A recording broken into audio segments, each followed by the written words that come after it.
Okay, call the meeting to order, 7 p.m. Stand for the pledge of allegiance.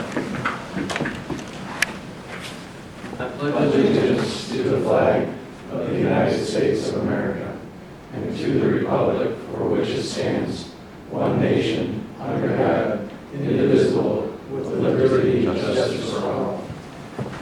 Sue, can you call roll, please? Councilmember Canfield, Here. Councilmember Chambers, Here. Councilmember Salzweedl, Councilmember Yankovic, Here. and Mayor DeGore. I'm here. Motion to approve Jim's absence tonight. I'll make that motion. I'll support that. All right, motion and a second. All those in favor signify by saying aye. Aye. Aye. All right, before we move to the consent agenda, I'm going to turn the meeting over to Chris Hurst. Well, first I'd like to thank the mayor, city council, city manager for letting us. I know you guys have had a busy night tonight with 2 meetings, and for us to interrupt you, it's another 5 more minutes on your night, so shouldn't take more than that. We're here tonight to honor one of our own officers. We have an awards process that we have with our policy procedure. Some of the awards can be appointed or given by the chief. Some of the awards have to go through a panel. And this is one of those awards that we had to have a panel according to our policy. The panel is consisted of the city manager, the chief of police. The one we are honoring tonight is the chief, so he didn't get to sit on the panel. Myself, a civilian employee of the department, which was Leslie Heffron, our office manager, and a civilian at large, and Perry Beaver volunteered to sit on the panel for that.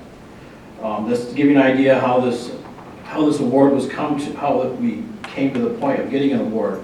And what this award involves is something that happened, a tragic incident that happened this summer. Maybe you recall it or not. We had a swimmer that went down in the water in July. He was an adult swimmer. They went down in the water. 911 was called. At the time, it was Chief Bucola, and it was Officer Jim Reensma were the two officers that were on scene or on call that day. They both responded, and because they are all set to go, unlike our fire department where they have to respond to the station and the ambulance, I'm not sure where they were coming from. They were first on scene. Now, to complicate matters, we have a swimmer in the water. I don't know how long he's been down, where he's at, who he is. The family is Hispanic, so there's a language barrier. I know Chief can speak a little bit of Spanish, and the people that were on scene can speak a little bit of English, but you can imagine the hectic confusion and all the stuff that goes on with it when you can't communicate what's going on. Okay, so there was some confusion to start with, so there's a language barrier. During this time, the chief and Officer Reensma grabbed civilians and started a search party because they had no rescue there yet. And you should know that this came up at our meeting about this award, that the police officers are not trained in water rescue. Okay, we do get some training in the academy. Basically, I think they put us in the water to make sure that we don't drown ourselves. But we don't get any organized certification or training in the water rescue. But the chief at one time was on the fire department's dive rescue team, am I correct? And a certified diver. So with his training experience, he stripped off whatever equipment he had, went in the water, found the swimmer, and with the help of another civilian, brought the swimmer to shore. Now, unfortunately, the swimmer didn't survive, but Chief Bucola took it upon himself because he had no time to spare, and you can imagine that when you're underwater, minutes, seconds count. He had no time to wait for rescue, no time to wait for the ambulance. He had to do something. He went in the water using what experience and training he did have, found the swimmer, and brought him ashore. So we are going to present him with an award tonight. If I can have you stand up, Chief. You're going to stand out in front up there. Take some orders. I like it.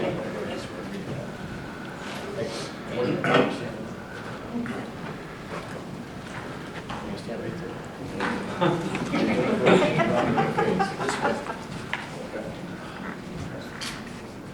think somebody Everybody's enjoying this. Payback? A little bit. On Thursday, July 11th, 2019, Chief Bukala and Officer Reemsma were dispatched to a possible drowning at the Stony Lakeside Park in the city of Lowell. It was determined by Chief Bukala and Officer Reemsma that an adult swimmer had attempted to swim a short distance from the beach area to a small offshore island. According to witnesses at the scene, the swimmer had experienced a problem when underwater and did not resurface. Chief Bukala used his training, experience, and knowledge from being a once certified diver to take immediate action. Chief Bukala, outfitted in full duty gear and uniform, handed off his equipment to Officer Reemsma, removed what clothing he could, and entered the water to locate the missing swimmer. Chief Bukala organized and directed an ad hoc search party using other swimmers and kayakers in the immediate area to assist. Chief Bukala, not being equipped for or dressed for such an incident and not having the luxury of time, used his training and experience and located the missing swimmer. With assistance from another citizen, the swimmer was brought ashore to waiting fire rescue and EMS personnel. The actions on this day by Chief Bukala go above and beyond the call of duty.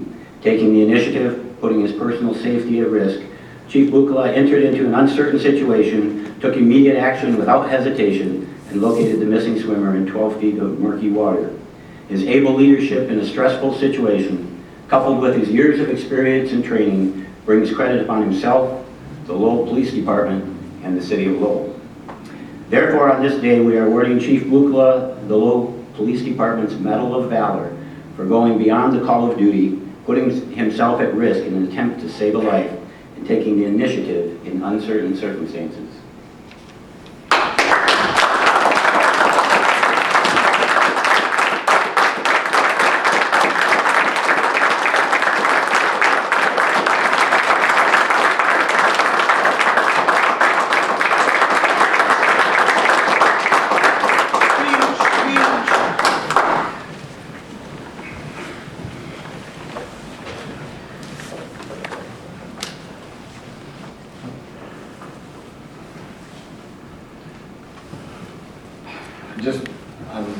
I'm at a loss for words for once in my life. Thank you all for doing this. I wish the result would have been different that day. And Jim, thanks for being there with me. Appreciate it. Thank you.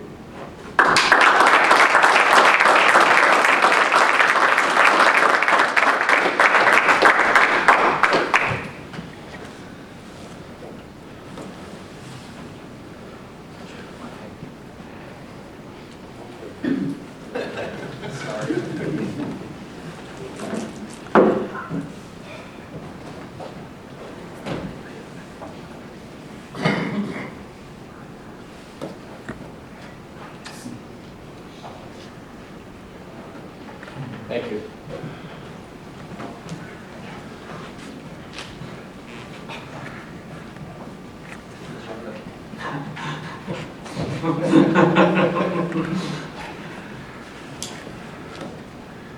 All right, now the payback is complete. I'll look for a motion to approve the consent agenda for tonight. So moved. Support. Discussion or changes on it? Sue? Councilmember DeVore. Yes. Councilmember Salzweedl is absent. Councilmember Yankovic. Yes. Councilmember Chambers. Yes. And Councilmember Canfield. Yes. All right, citizen discussion for items not on the agenda? No? All right. Old business, city income tax update, Mike? As we all know, it's the elections tomorrow. We'll know where we stand probably about 24 hours from now. Actually, no, 25 hours from now. But we put a lot of, I know administratively I put a lot of time and effort in this. Hopefully, we get the result we would like. I'm not supposed to endorse or not endorse it, but in the last couple of weeks we've done a number of I've done a number of television interviews with a number of TV stations. We've done the informational meetings. We sent out another flyer over the weekend with the water bills, and in the hands of the voters at this point. And we'll we'll deal with whatever happens from there. And that's all I have on that. All right, Fire Authority proposal, this one is just for Lou Bender. So last meeting we talked about that consultant, and I think we got a no vote on the consultant. This would be a motion just to hire Lou Bender. In the discussions we've had with him, we could group it all in with him doing the council, light power, DPW, and the Fire Authority all while he's here. So a normal, like, what is he, $2,000 and then travel. a day plus travel. Right, so we would still pay, well, a third of the $2,000, the Fire Authority's percentage, and then the travel, we would break up between the 4 people using him. And since he's gonna be here anyways, we might as well, my opinion is we might as well have him facilitate as many boards as possible. So I'm gonna make a motion that the City Council approve Lou Bender for the Fire Authority at a cost not to exceed $3,000. And that would be divided amongst the, At least on our end, for Lou, for him to come west, we've already budgeted for it. So yeah. that's what we do every year. So this would be, I guess, technically not to exceed 1,000, because it would be the 3,000 for the Fire Authority, then divided by the 3 municipalities. So I'd like to see him come into the Fire Authority since he's gonna be here anyways. So that's my motion. Support that. All right, any other discussion on it? Sue? Councilmember Yankovic, Yes. Councilmember Chambers, Yes. Councilmember Canfield, Yes. and Mayor DeBoer. Yes. New business, light and power line check at 115 Riverside. Steve? Good evening. Included in your packet is a memo that I wrote to Mike late last month. And for perspective, just wanted to go over a little bit of history on the line check located at 115 Riverside Drive. In early 2017, there was a joint Lowell Light and Power City Council meeting where we discussed the potential redevelopment and/or sale/lease of that building. At that meeting, I believe most of you were there, probably Cliff was not. But ultimately, the consensus of that meeting was that the board and council would support a lease, but not the sale of the property. Because the charter only allows for a 10-year lease, all interest essentially dried up from any parties that would have been interested. They couldn't justify putting in the money necessary with only the assurance of a 10-year lease. So for the last 2.5 years, really nothing has transpired or has come about in regards to that building. As part of the Lowell Light and Power's fiscal year 2020 strategic plan initiative, though, the board directed me to put this item on the agenda quarterly. And in the first quarter of fiscal year 2020, the Light and Power Board did come to the consensus and took formal action, and they're now recommending to the City Council to follow charter procedures to sell the facility. It was determined that we do not need the facility for any future Lowell Light and Power operation. It's costing us money right now. We recently put on a new roof. There's some masonry work that needs to be done. We've had to paint the building. There's going to have to be more maintenance just to keep the facility from falling in the river. So at this point, the Light and Power Board felt if there's no operational need for that facility or building, why continue to stick money into that building? There's better use of Lowell Light and Power's ratepayer dollars. So with that being said, they're turning it over to the City Council. And as most of you know, Lowell Light and Power has purchased the building, maintains it, occupies it, but we actually do not own the building. All property is owned by the city. So if it were to be sold, it would have to go through the City Council through an RFP process, and there's different provisions in the charter that dictate how we can go about actually selling the facility. But just wanted to let the council and Mike formally know what the Lowell Light and Power Board's position is on that building. Dick, I remember you saying that the sale of that building, the money would go to Light and Power because they've been maintaining it over all these years, correct? That's correct. Then it would become taxable, right? Depending upon the use, yeah, be fantastic. All right. Any other questions for Steve? Steve, I heard rumors that Light and Power was going to renovate where the old diesel generators were and have possibly public bathrooms in there that would be on a time lock and available for public use. Is any truth? Sure, that, really facilities of all kinds are on the strategic plan action item list. That this coming quarter, we'll be talking about that portion of our facility again. For those of you who do not know, Lowell Light and Power decommissioned 3 old generating units in the south portion of our 127 North Broadway facility. So currently there's a large open area space that's vacant. The board hasn't formally determined what they're going to do with that space. The idea though of some public restrooms or a public community area has been discussed at a very high level. In this fiscal year, we have budgeted some money just for some whitewashing of the space, floor, window renovations, but it hasn't been formally determined if that will be like a public restroom space. But I do think there is that interest. We have to That was talk about one that. of my reasons for thinking that that building should stay with the city, the Line Shack, is that it provided public bathrooms and opportunity on the west side that we really didn't have anything there, but Light and Power is potentially could have some public facilities that would help. Anyone It does. fall in the river while you're going to the bathroom. Right. You never know. Weird things that happen, right? Okay, thank you. You're welcome. All right, then I'll look for that motion to accept Lowell Light and Power Board's recommendation and start the RFP process. So moved. Support. Any other questions for Steve or Dave? Sue? Councilmember Yankovic. Yes. Councilmember Chambers. Yes. Councilmember Canfield. Yes. And Mayor DeBoer. Yes. Item B, design engineering for Howard and Suffolk. Dave? Evening, Mayor and Council. For the current fiscal year, we looked over the financial information, and the unfunded or unaudited fund balance for major streets is approximately $400,000, and for local streets is approximately $233,000. To this point in the current fiscal year, there haven't been any major street improvements made. We discussed utilizing these funds to resurface streets in the neighborhoods of Bushnell Elementary School and Lowell Middle School. Howard Street is the main entrance, or the main route into Bushnell Elementary School, and Suffolk Street is a back entrance into this middle school. Both are major streets. Elizabeth Street is the backup entrance between both schools, and that is a local street. I met with Dave Austin from Williams & Works. We walked all 3 streets and determined resurfacing needs for them.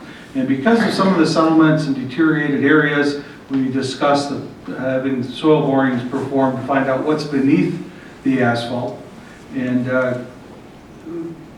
there's some curb work that could be done, and then there are some of the handicap ramps at the intersections that are in need of improvements.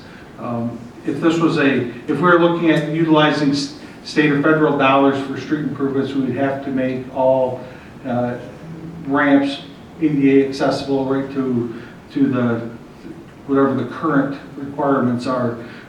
We were looking at them, and most of them are in pretty good shape. There are a few though that are kind of steep that need to be assessed. Talked with Dave about work that could be done, basically looking at taking out the asphalt that's there. It's pretty well worn out, busted up in little pieces. Take all that out, find out what the soil underneath is, fix any of that could need some repairs, and then resurface those streets. Through the SAW grant work that has been done, they've discovered 2 sewer lines, one sanitary sewer line, one storm sewer line on Suffolk Street that are offset that need to be fixed before any work can be done. That would be added to this work as well. Williams Works provided a scope of services for the design and put together the specifications and helped through the bidding process to find a contractor to do this work. With the idea being to have this all ready, bid out, and a contractor on board to start the day after school is out, which this year currently on their calendar is May 29th. That would provide 2.5 months for a contractor to do the work out here. Williams Works provided us with a not to exceed amount fee of $22,250 for this work. And at the moment, the preliminary estimate of the construction is about $340,000, which is well below the funds that are available. We'd like to get this work going now so that we are ahead of the game when it comes to springtime. Dave, how deep a course do you gotta go? 4 feet, 6 feet? To determine what's going on underneath in those bad areas in that road? Yeah, we're gonna budget 5 feet. That'll get us through the gravel and look at any high water pockets. You We'll know- take split spoon samples and also gradation on the material. You're only gonna core bore in those depression areas, right? Nowhere else, are you gonna do? We've got 6 to 9 budgeted, so we'll want to be selective where we're at, but there are some areas that are pretty obvious, and Good. it'll give us an idea during design and also help in the bidding. But once we get out there, once you roll that heavy equipment across, you can also see if you see, that happened on Jefferson. Once we got some equipment out there, we saw some areas that were pumping and we corrected it. I drive it almost every single day, and it's awful. You get bad. And that increased traffic with the St. Mary's School coming in sure isn't gonna help. So, all right, then I'll look for that motion, and this will be just to approve the design engineering not to exceed $22,250. I make that motion. I'll support. Any other discussion or questions for Dan, or Dave, or anybody? Sue? Councilmember Chambers. Yes. Councilmember Canfield. Yes. Mayor DeBoer. Yes. And Councilmember Yankovic. Yes. Thank you. Thanks, Dan. Board and commission reports, Cliff. I have nothing. Greg? Nothing. Marty? Zippo. Same. City managers report. Michael? Yes, Mayor, City Council, I do have a couple items. First item, Monroe Street. We did learn about 2 weeks ago that we will receive our funding through the small urban program for funding from Monroe. We will receive $375,000 to repave it. We will receive those funds in 2022. They do a 3-year cycle, and Lowell can only apply in even years, and the first even year we could apply for was 2022. So we did receive that funding, and then we would match the difference for the street portion. As I've talked about in the past, there is water and sewer work that would have to be done. So we're going to look at going out for engineering in next year's budget so we can start planning that forward. Also, I think we're also going to look at least engineering Washington Street at this time for in the next fiscal year as well. Ware Road, give you a little bit of an update. Last week they were out, they completed their drilling, they did it in 5 days. They were able to drill the 9 wells, and they've already tested the soil samples and should hear back pretty soon on the soil samples. At the end of the month, they're going to go out and test the water, the water in the wells to determine if there's any impact, and they'll let us know where that's at. And then also, That's the end of November, they're testing the water. correct, they're going to test the wells in the end of the month. And 738 High Street, as I think I informed you at our last council meeting, there was a death, and as part of the death, they were going to will the proceeds of the sale from the house. I can tell you that the house is currently up for sale as we speak. And I talked to the conservator, I believe last week, and they're waiting for the sale to clear and before they would turn the donation to the city. And also talked about doing a small memorial for the family. And I'm working with them on that. So once I have more information, I will let you know about that. And that's all I have. All right, thank you. Appointments. I got an email from Sue Tuesday of last week. Both planning commission members are willing to continue serving after their term expires. We just need a consensus on that. And that's Tony and Mike, I think. Everybody good with that? All right, so we can take those 2 off the list. Still a DDA spot if anybody wants it, and still a Construction Board of Appeals spot if anybody wants it. So, chances to be involved are available. Council comments, Cliff. Nothing. Greg. Nothing. Marty. Zippo. Dan. All right, make sure you get out there and vote tomorrow. Vote for who you think is right, vote for what you feel on the city income tax, because everybody's seen elections around here turn on a single vote, so I don't want to be the one that costs us everything. Motion to go into closed session to discuss pending litigation. Oh, Unity Schools. City of Lowell versus Unity Schools, LLC. Make that motion. I'll support that. All right. Sue? Councilmember Canfield, Yes. Mayor DeBoer, Yes. Councilmember Yankovic. Yes. And Councilmember Chambers. Yes. All right, before we go into closed session, if anybody would like to volunteer to help us set up for the election.